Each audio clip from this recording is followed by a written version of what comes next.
This is News Today with WDW News Today. I'm Tom Corliss of WDWNT.com. Please like this video, subscribe, and hit the notifications bell to make sure you never miss the latest from the Disney theme parks all around the world. Now, before we get to the news, I got to talk about today's sponsor.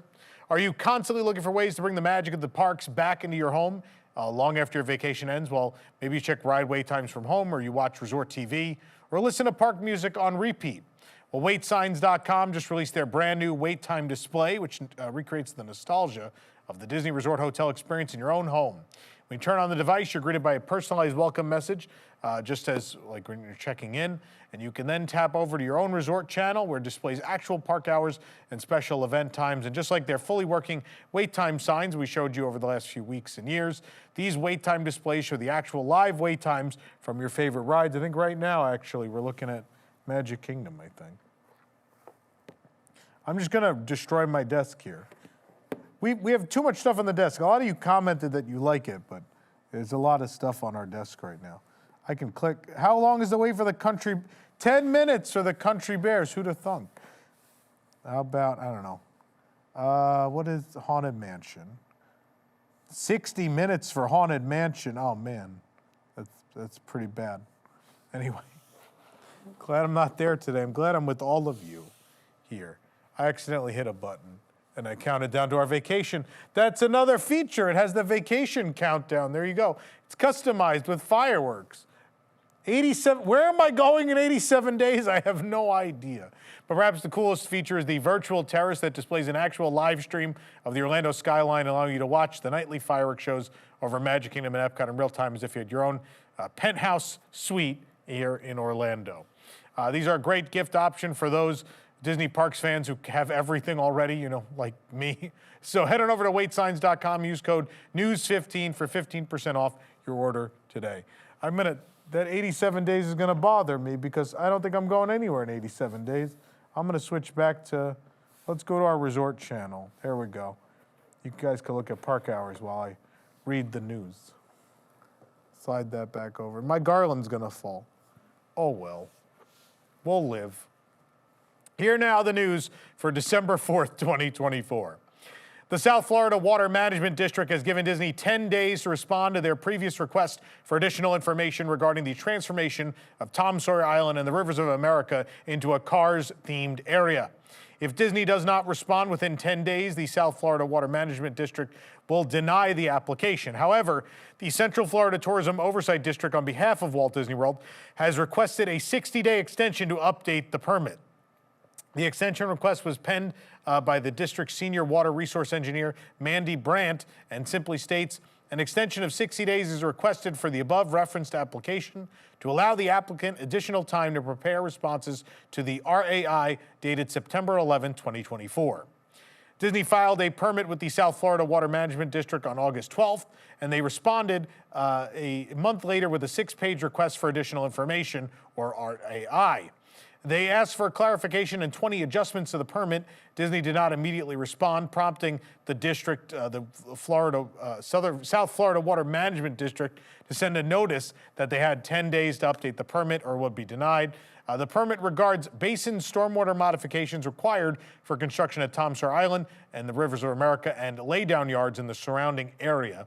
The island and river will be transformed into a Cars expansion to Frontierland. It'll include 2 attractions, a rally race through the mountains, and of course that family attraction, as they've called it. No further details on that. Disney previously said construction would begin in early 2025. Here's what I want to say about this. People in the comments keep cheering. They're like, yeah, get it denied, then it won't happen. This stuff happens in construction all the time.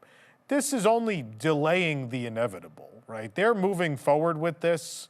The permits are filed. It's happening. So whether it gets delayed 60 days, 90 days, 120 days, it's not going to matter.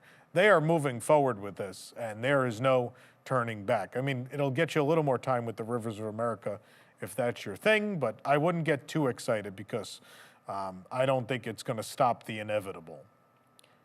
After announcing the full name a few days ago, Disney has revealed the logo for Disney Starlight Dream the Night Away, a new nighttime parade coming to the Magic Kingdom. The logo features shiny lettering with glowing stars, including a small star as the dot over the eye in Starlight. Disney shared the description of the parade once again. It's time for a new fabulous nighttime parade. Disney Starlight Dream the Night Away is coming to light up your summer 2025. This new evening spectacle combines nostalgia, nostalgic Disney storytelling, and glowing innovation, continuing the legacy of dazzling nighttime entertainment that holds a special place in the hearts of so many. You'll get the chance to see a bunch of your favorite characters in a whole new light, literally, featuring fan favorites from classic and new Disney Animation Studios films like Peter Pan, Encanto, Frozen, Moana, and more. The parade's vibrant lights will dance in the dark, transforming the night into a mesmerizing canvas of glowing colors. The blue fairy from the classic tale Pinocchio will weave the transformative magic of Starlight through each float and every costume in the parade, illuminating the stories in a vibrant constellation of wonder, hope, and imagination. Disney Starlight was announced at D23 this past August, and the full name was revealed this past weekend. Disney shared concept art of the Moana float just last month. Disney Starlight Dream the Night Away will be the first nighttime parade at the Magic Kingdom other than holiday parades during after-hours parties since the Main Street Electrical Parade ended in 2016. This is historically really important. You wouldn't know this, but there have not been a ton of real nighttime parades in Disney history, right? You have several versions of the Electrical Parade, which happened for a long time. Spectro Magic, my favorite parade of all time, God rest its soul, I miss it dearly. At the Magic Kingdom, then when you had Fantalusion in Tokyo and Paris, you had Light Magic, for better or worse, at Disneyland at one point, obviously Paint the Night. I'm sure I'm forgetting some. Paint the Night also existed in Hong Kong, not only at Disneyland Resort. Is that all of them? Am I missing one? I don't know. Oh, Electrical Parade Dreamlights in Tokyo, which is still performing, which I forget sometimes because it is a little, very little of it's like the Main Street Electrical Parade other than the music, but nonetheless, there haven't been a ton in history because the Electrical Parade was such a success and ran for so long. So this is exciting to have a new, I hope it's good. I'm really praying that it's good because I would hate for have a new nighttime parade and it be a flop, so. Hoping this one pulls through, but yeah, it's exciting because there's been so few throughout history. Obviously, Disney parades, there's been, I think we're in the hundreds at this point after 70 years. But nighttime parades specifically, there has not been a ton. So it's rare you see a new one. Disney has shared a more specific opening time frame for the new Pirates of the Caribbean Tavern under construction at Magic Kingdom. The Pirates of the Caribbean Tavern will open in late 2025. It's currently under construction next to Plaza del Sol Caribe Bazaar, the Pirates of the Caribbean gift shop, and it takes over likely the space that was formerly the Pirates League, which closed 5 years ago.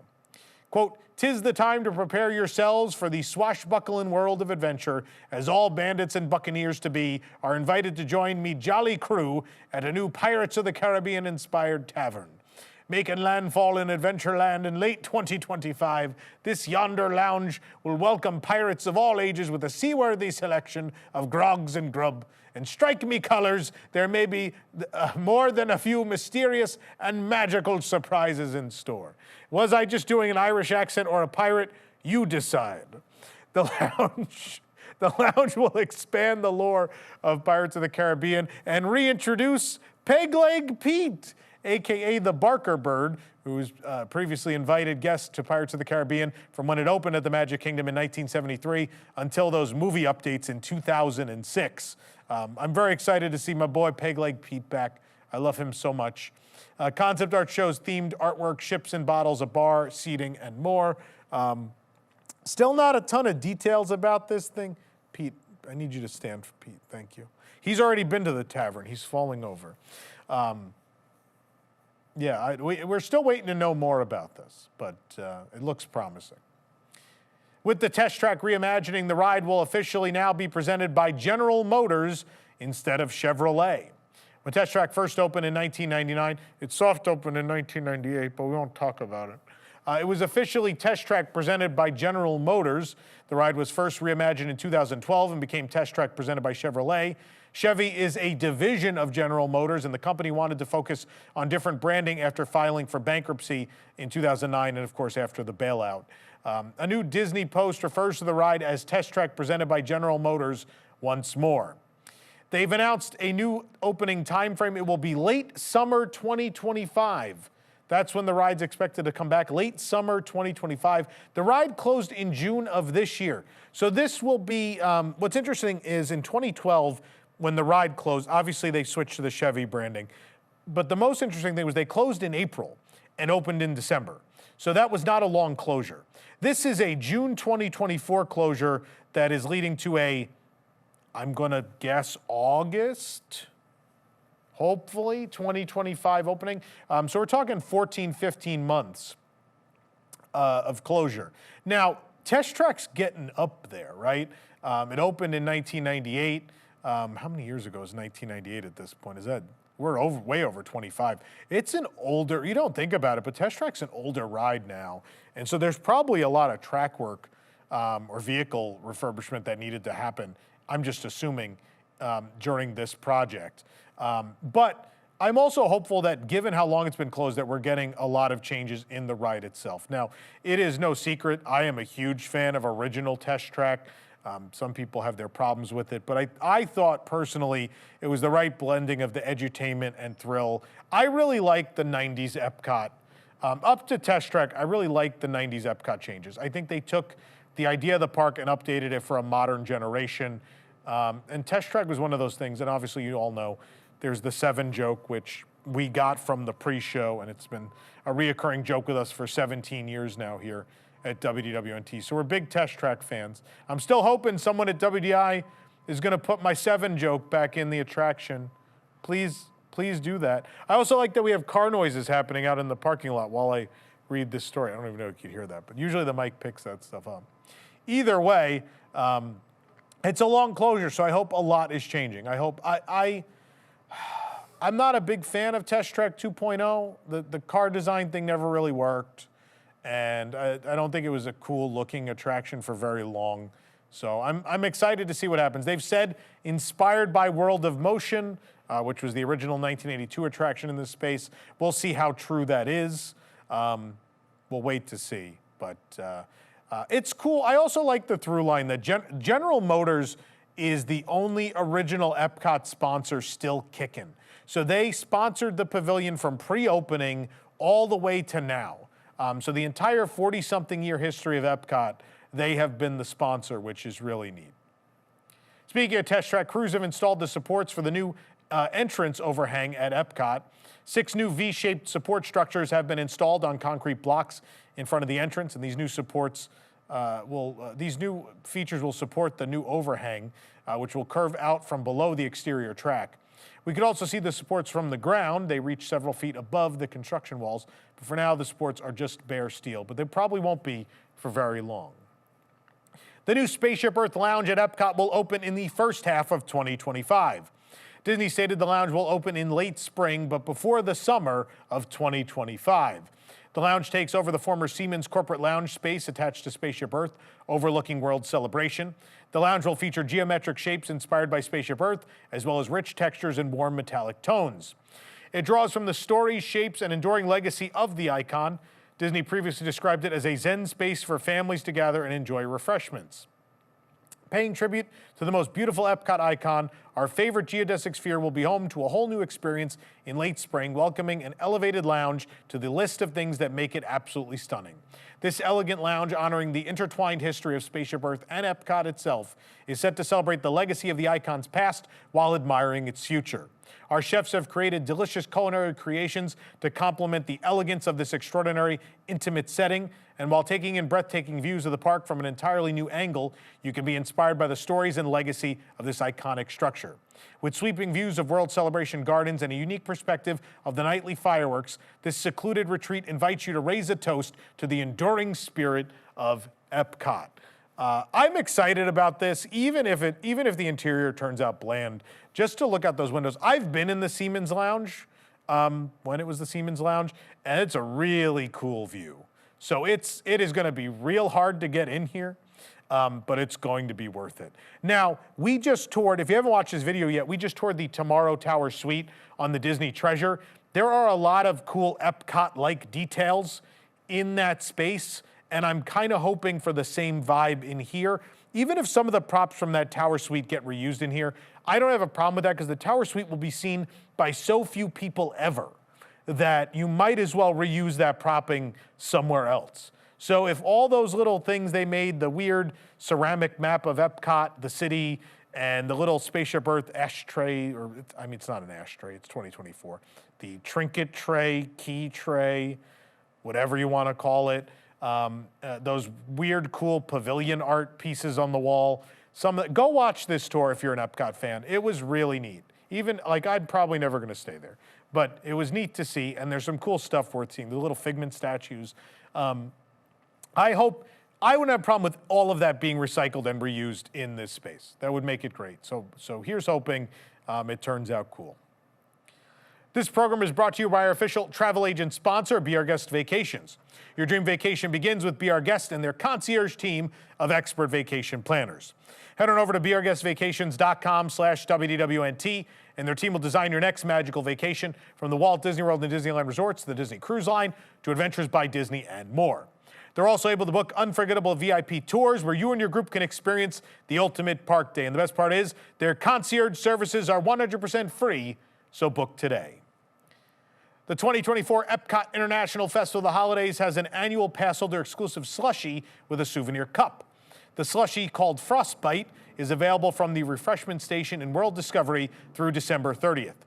It's $6.25. According to the Passholder Buzz in My Disney Experience, the Frostbite is a Fanta Blue Raspberry Slush. But you can actually get different flavors, so we asked what was best, and they said Fanta Blue Raspberry, still the best option. It's topped with a dusting of sugar snow, sugar snowflakes, and a sugar stocking. The straw is red and white striped, making this an adorable North Pole-inspired drink. And the souvenir cup reads Walt Disney World Annual Pass Holders on one side, above an image of monorail red surfing the EPCOT track. And below the monorail is shrubbery with colorful ornaments and flowers, and white dots and stars are across the rest of the cup. It's cool. You can keep it. You don't have to throw it away. A new solar-powered trash can has been installed in World Showcase at EPCOT, indicating Walt Disney World may be testing out replacing their old garbage cans.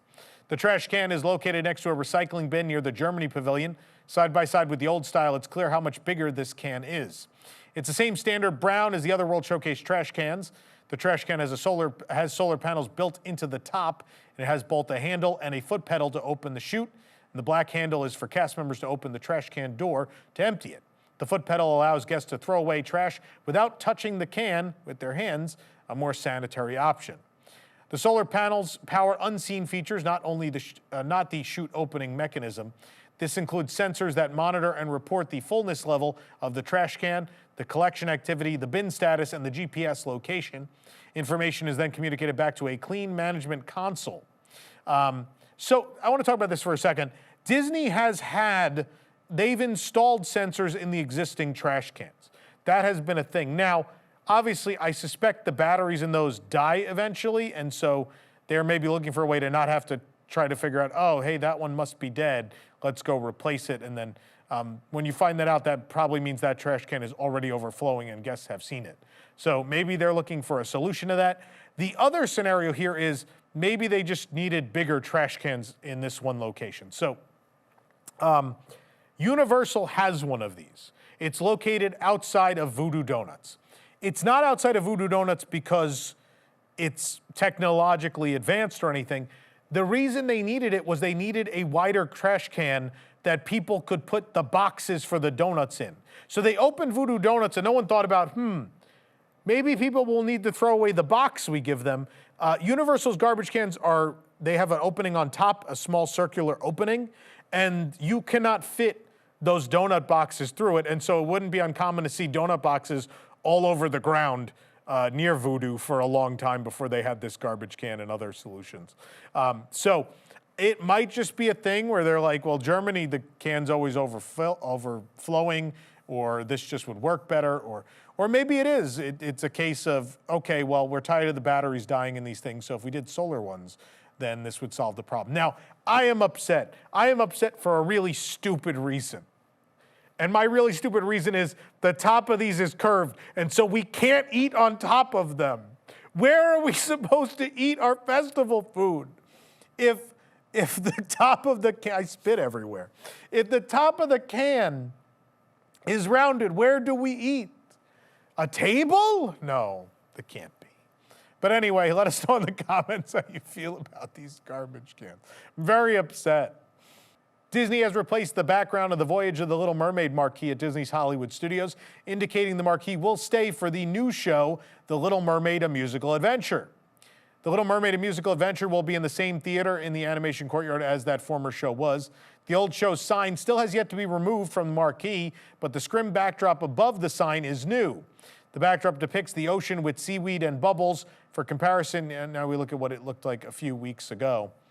The scrim was extremely faded. The right side had almost completely turned white.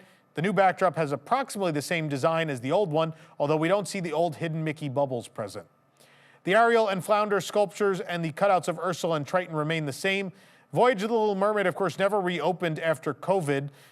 In late 2023, Disney announced the new show would replace the old one. It was originally announced to open this fall, but has been delayed into the summer of 2025. The show will use all new puppets, which Disney previewed in June. It will also use digital imagery and motion capture to depict King Triton, Ursula, and Ariel's sisters. The latter group will perform Daughters of Triton, which was not part of the original show.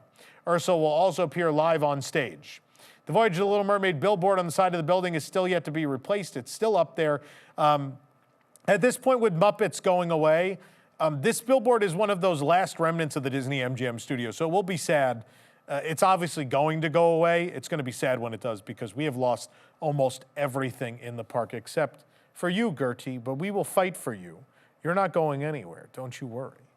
But yeah, that billboard, one of the few things standing from early Disney MGM studios. Guests completing work for Hondo Onaka at Black Spire Outpost might notice something strange while counting the number of parts on the top of the Millennium Falcon. The ship parked in Star Wars Galaxy's Edge at Hollywood Studios is now home to a small plant. From the windows of the queue of Millennium Falcon Smuggler's Run, a plant appears to be growing on the surface of the ship. A couple smaller growths can be spotted nearby. For a ship that, according to the story of the land, is being flown regularly, foliage would have to be awfully hardy to withstand space travel, especially at hyperspeed. Obviously, this is the ship that, what did it do with something with the, made the Kessel Run in under 12 parsecs, less than 12 parsecs? I forget. But the Falcon has an aftermarket modified hyperdrive that can go at some of the top speeds in the unforgiving coldness of space. So we're not aware of any flora in the Star Wars universe that could survive that. So obviously, we're joking here.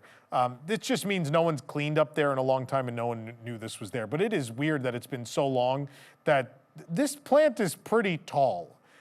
So hopefully someone will get up there and get these weeds out of the Falcon soon.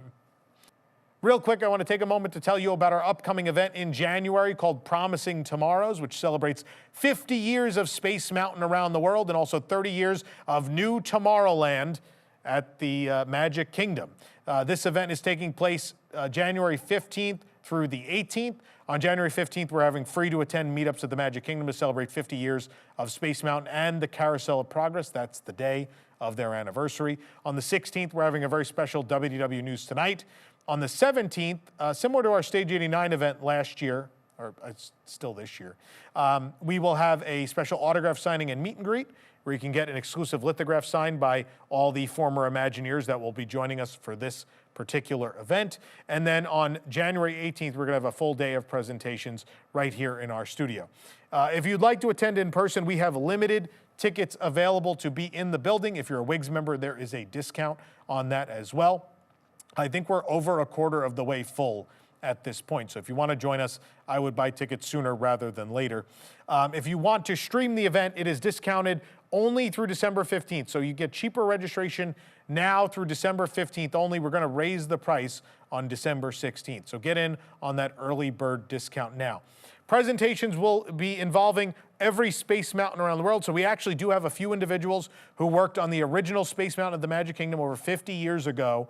A couple of individuals who worked on the Disneyland Space Mountain in 1977, Tokyo Disneyland in 1983. And then Tim Delaney and a few others will tell us all about creating the Space Mountain for Disneyland Paris from the Earth to the Moon in a special presentation. And then in the second half of our presentations, on Saturday, January 18th, we will celebrate New Tomorrowland at the Magic Kingdom. We'll talk about how that project came to be, the whole storyline of the land. We'll talk about the update to Walt Disney's Carousel Progress. That's the version that is still operating today.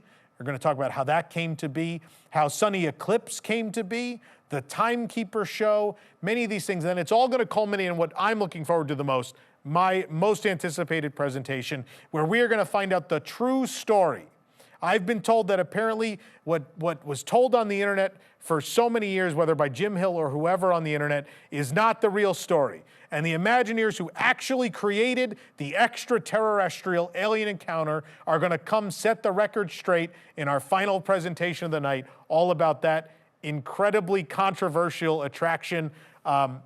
They cannot wait to set the story straight, is what I've been told. I'm really excited about this. This is a lifelong dream for me. So it's going to be a tremendous event celebrating the reimagining of Tomorrowland from the 1970s all the way through to the 1990s. I think we're going to talk about Buzz Lightyear's Space Ranger Spin a bit too. The team that developed that is coming. So it'll be a really exciting event. We're going to announce the special guest list very soon. If not on Friday, probably next week we'll announce that. But it's going to be a very cool event. We hope you can join us. We hope you can join us either in person or virtually for this one. It's going to be a tremendous time. And all proceeds go to Give Kids the World. So, you know, we're not making anything doing this. This is to benefit Give Kids the World and also to do something to preserve the history of the places we love so much and the attractions that mean so much to our fandom. So join us for Promising Tomorrows. More information and registration available at spacemountain50.com.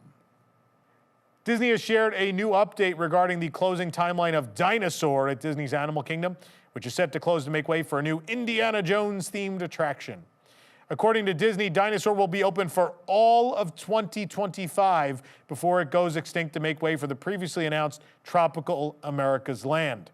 An exact closing date has not been shared, however, it will be sometime in 2026. DinoLand at Disney's Animal Kingdom will close in phases starting January 12th with the closure of Triceratops Spin, the Fossil Fun Games, and Chester and Hester's Dinosaur Treasures. The Tropical America's Land, which will contain the town of Pueblo Esperanza, was first announced at D23, Destination D23 back in 2023, and will include an Encanto attraction and a giant wood-carved carousel. At least it'll look like it's wood-carved. The Indiana Jones attraction, taking over the dinosaur footprint, will feature an all-new story that takes place in an ancient Mayan temple.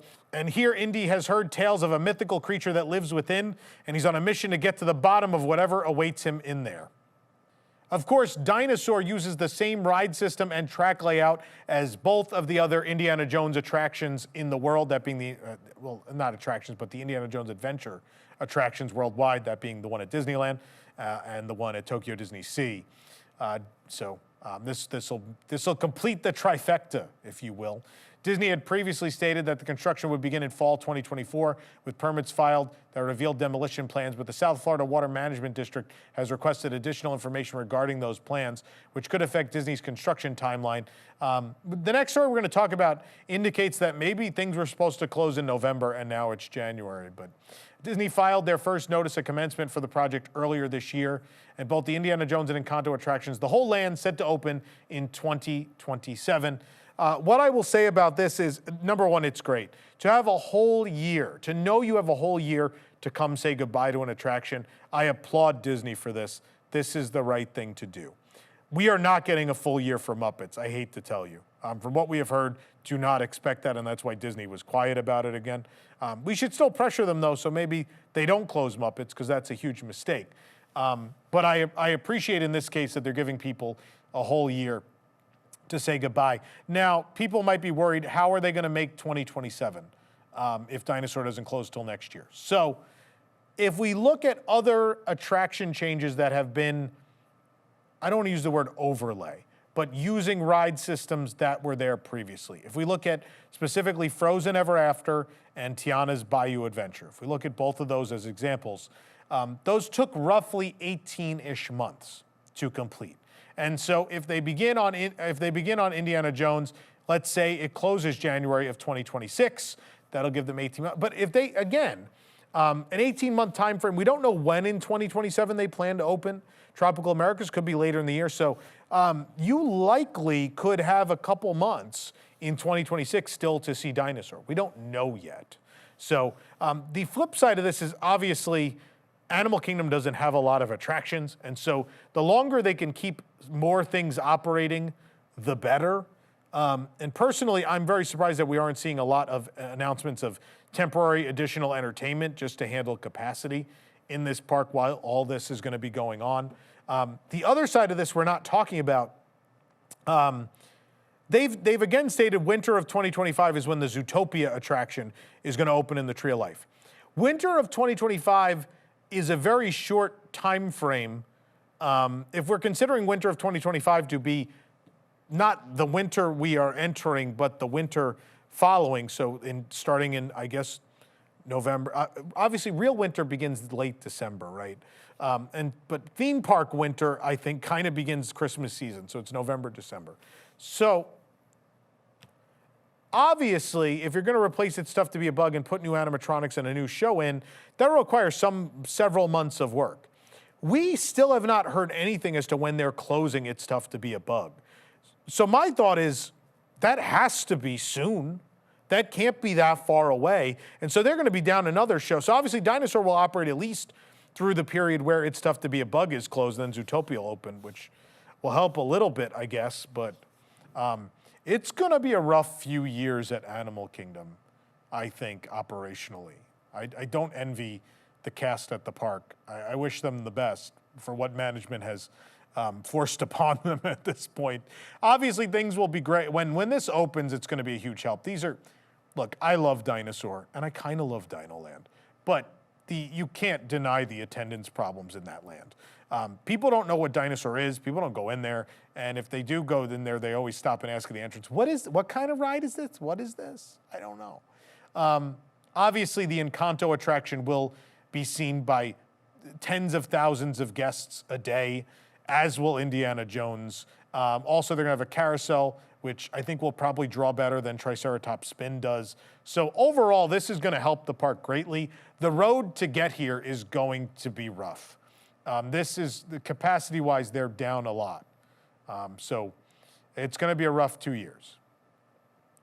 We're just over a month from that permanent closure of the Fossil Fun Games and other DinoLand USA offerings, but the Carnival Games are starting to run out of their intended prizes, are now offering nuiMOs and other generic Disney plush instead. At the Whack-A-Pack-A-Cephalosaur, I think that's right, they're offering May and Moana nuiMO plush, and the Mickey Pride plush have replaced some of the dinosaur prizes. The medium-sized green long-neck Dinorama plush inspired by the Cementosaurus was still available at the game. The medium-sized Triceratops and large long-neck plush were both available at Bronto Score as well. The May and Moana nuiMOs are offered as prizes here, and Fossil Fuelers had the May and Moana nuiMOs, the Mickey Pride plush, and a Stitch Pride plush as well. The Triceratops was also available at this game. Meanwhile, Mammoth Marathon has a mix of different plush. The blue Aladar was still available here, along with the Mickey Pride plush and two of the nuiMOs. They were joined by the Sally Cuddlies. What an assemblage of prizes. Also remaining at Mammoth Marathon were some of the old DinoLand prizes, including the dinosaur wearing boxing gloves. That's from Whack-A-Pack, by the way, so I don't know why it's not at that game. It's at a different game for some reason. Comet Crasher has the nuiMOs, the Sally Cuddlies, the long-neck Dinorama plush, and Aladar. Comet Crasher was the only game where we saw the Dino Institute Minnie Mouse. She wears a pink and orange outfit with the Dino Institute logo on her shirt. Mickey appears to be gone for good. Also gone for good is Daryl, Dino Bash Daryl. That's that weird green dinosaur that holds the Dino Bash sign. And yes, that is a reference to a very old TV show where there was My Other Brother Daryl, because it's like Donald's relative. The old people in the audience know what I'm talking about.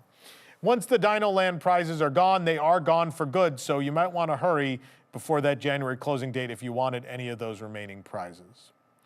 Also, real quick, want to mention, they told us they were stocked for a November close. So that's why stuff is running out, because they originally thought they were closing in November. Obviously, things changed. And so, again, you could go tomorrow and they could all be gone. So just be aware of that. A new pride of lions has moved onto the savannah of Kilimanjaro safaris at Disney's Animal Kingdom. There are 3 lions, 1 male and 2 females. They're so young, that the male lion's mane has not fully grown, unlike mine. The trio were litter mates and spent time backstage getting acclimated to their new home and keepers before they began to appear on the ride on Tuesday, December 3rd. While the lions continue adjusting to their new life, guests may not see them all day. Cast members also noted that the trucks won't stop for guests to take extra photos of the new lions, so keep that in mind. A few weeks ago, Disney announced that the two lions who previously appeared on the safari, Dakari and Kamari, will be retiring after a decade to a conservation haven in Florida, accredited by the Association of Zoos and Aquariums. They were the models for the 2019 remake of The Lion King. Disney Parks VP of Animal Science and Environment, Dr. Mark Penning, wrote on the Disney Parks blog that the decision to retire the two lions were made with heartfelt emotions and with a continued focus on their well-being, happiness, and health in mind. Disneyland Resort is once again offering discounted SoCal resident tickets for a limited time in early 2025. The Southern California resident exclusive offer allows those eligible to visit Disneyland Resort for as low as $67 per day with the purchase of the special 3-day, 1-park-per-day ticket. This offer is available now with tickets valid from January 1st through May 15th of next year. I wonder why it ends May 15th. Maybe, perhaps, some event will kick off around that time. The tickets are also subject to theme park reservation availability. Here's the breakdown. Ages 3 and up, there's a 3-day, 1-park-per-day ticket for $199. That's $67 per day. Tickets are valid again January 1st through May 15th, subject to restrictions and park reservation availability. Park hopper ticket upgrade and Lightning Lane multipass can be added for additional fees. This offer is only valid for Southern California residents who reside within the zip codes of 90,000 to 93,599.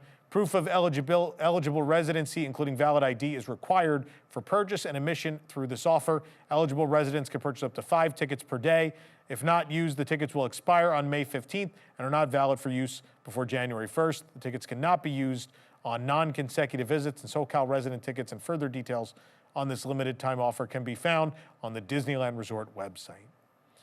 For the absolute latest on these stories and all that didn't make it into today's show, be sure to check WDWNT.com and follow us on all your favorite social media platforms. You can support the entire team behind the show and others by joining the WDWNT Interglobe Society at patreon.com/WDWNT. Get access to exclusive content, discounted show and event tickets, and more. A special shout out to our WIGS members watching who make this show happen every week.